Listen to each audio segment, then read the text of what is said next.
Alright, ladies and gentlemen, it's that time again for one of my little short videos. Let's see what we come up today. I think today we got a contradiction here in the almighty Holy Quran.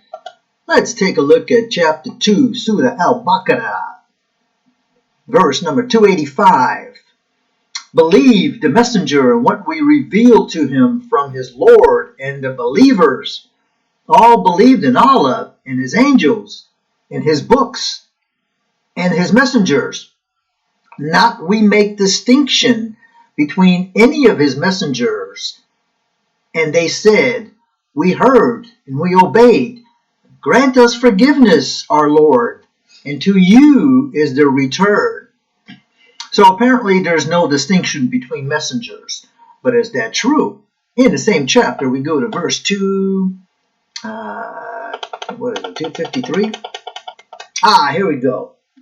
These are the messengers. We have preferred some of them over others. But I just read the verse below. Allah says there's no distinction. There's no preference. They're all the same. But yet here we see these are the messengers. We have preferred some of them over others. Among them were those with whom Allah spoke, and he raised some of them in degrees. And we gave Isa, son of Maryam, the clear proofs, and we supported him with the Spirit, the Holy, and if had willed Allah not, would have fought each other, those who came from after them. And God, man, this is so freaking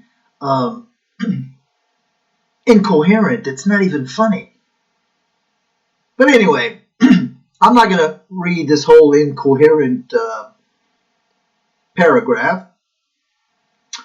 Just to show you that 253, where Allah prefers some prophets over others, contradicts the verse 285, where he says, we make no distinction between any of his messengers. So ladies and gentlemen, don't forget to like, subscribe, tell your friends, and I'll be back with another video. Alhamdulillah.